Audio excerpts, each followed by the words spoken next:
Praise the lord. అందరికీ వందనాలు తెలియజేస్తున్నాను. ఈరోజు దేవుడు ఇచ్చినటువంటి వాగ్దానము 28వ ఆదికాండం 28వ అధ్యాయము 15వ వచనంలో వ్రాయబడినట్టుగా, నేను నీకు తోడై ఉండి నీవు వెళ్ళు ప్రతి స్థలంలో నేను నిన్ను కాపాడుదును. దేవునికే మహిమ. మరి దేవుడు అంటున్నాడు, నేను నీకు తోడుగా వచ్చి ఎక్కడికి వెళ్తున్నావు అక్కడ నేను నన్ను ఆశీర్వదిస్తాను, కాపాడుకుంటూ ఉంటాను అంటున్నాడు. ఈరోజు నువ్వు చాలా భయపడుతున్నావా? ప్రవ్వా, నేను ఈ పరిస్థితిలో ఉన్నాను, ఇలా వెళ్ళాల్సిన దుస్థితి నాకు వచ్చింది, మరి నేను ఒంటరిగా ఉన్నాను ప్రవ్వా, నేను ఏం చేయాలో నాకు అర్థం కావట్లేదు ప్రవ్వా నువ్వు అనుకుంటున్నావా? దేవుడు అంటున్నాడు, నేను నీకు తోడై ఉండి నువ్వు వెళ్ళు ప్రతి స్థలంలో నేను నిన్ను ఆశీర్వదిస్తాను, ప్రతి చోట నేను నీకు తోడుగా ఉంటాను అంటున్నాడు అనమాట. భయపడాల్సిన పని లేదు. నువ్వు ఉద్యోగంకా, వ్యాపారంకా, లేకపోతే నీ కుటుంబంలో ఎటువంటి వ్యతిరేకతలున్న ప్రదేశానికి నువ్వు వెళ్ళాల్సి వస్తుందా? నీ అత్తగారింటికి వెళ్ళడానికి నువ్వు భయపడుతున్నావా? ఒక్కొక్కసారి నీ బంధువుల ఇంటికి వెళ్ళడానికి, నీ తోబుట్టువుల ఇంటికి, అన్నదమ్ముల ఇంట్లోకి వెళ్ళడానికి భయపడిపోతున్నావా? నీ భర్త దగ్గరికి వెళ్ళడానికి తిరిగి భయపడుతున్నావేమో. కానీ దేవుడు అంటున్నాడు, నీకు తోడుగా ఉంటాను, నువ్వు వెళ్ళిన స్థలంలో నేను నిన్ను కాపాడుతాను. అవునే, యేసుక్రీస్తు పరిశుద్ధ నామంలో ఆయన మాట ఇచ్చి నిన్ను పంపిస్తున్నాడు అక్కడికి. ఆయన నీతో కూడా వస్తాను అంటున్నాడు. నువ్వు ఒంటరిగా వెళ్ళాల్సిన ప్రతి చోట నేను నీతో ఉంటాను అని వాగ్దానం చేస్తున్నాడు. నువ్వు భయపడక్కరలేదు, ధైర్యంగా వెళ్ళు.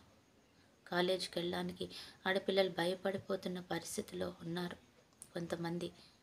అక్కడ ఉన్నటువంటి ఆ పరిస్థితులను, అక్కడ ఉన్నటువంటి వ్యతిరేకతలను బట్టి కొంతమంది పిల్లలు అక్కడ ఎదుర్కోవాల్సినటువంటి దుస్థితిని చూసి అనేక విషయాల్లో హాస్టల్స్లో భయపడుతున్నారు.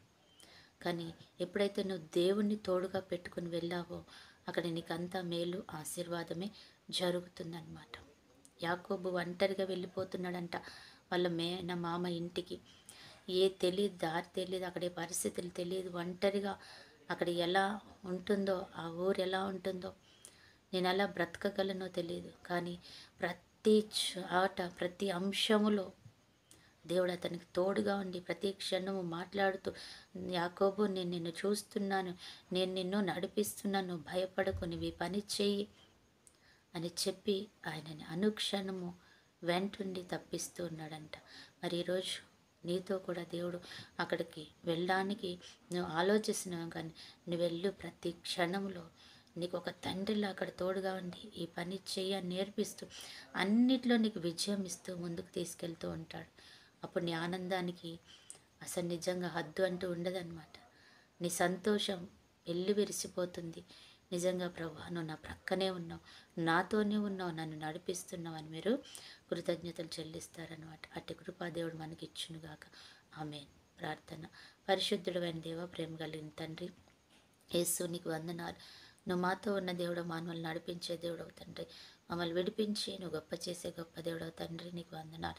ఈరోజు నువ్వు చెప్పిన విధంగా తండ్రి మేము వెళ్ళే చోట నువ్వు ఉంటున్నందుకు వందనాలు చెల్లిస్తున్నాం. అలాగే ఈరోజు ఎంతమంది బిడ్డలైతే ప్రభా మాకు ఈ పరిస్థితి ఉంది, అనారోగ్యం, అయా ఆయుష్, దీర్ఘాయుష్, కృప కాపుదల కావాలి, క్షేమం కావాలి అని అడుగుతున్నారు. తను ఐశ్వర్యం, ఘనత కోసం ఎదురు చూస్తున్నారు తండ్రి, సమాధానం కోసం ఎదురు చూస్తున్నారేమో ప్రభా, సంతోషం లేక అలమటిస్తున్నారు. వారందరికీ నువ్వు దయచేసినందుకు వందనాలు. ఈరోజు బర్త్డే, మ్యారేజ్ డే జరుపుకుంటే బిడ్డలు కూడా దీవించండి, వారితో పాటు వీరిని కూడా బ్లెస్ చేసుకొని నడిపించుకొని ఘనత ప్రభావాలు పొందుకోమని యేసు నామములో ప్రార్థిస్తున్నాం తండ్రి. ఆమేన్.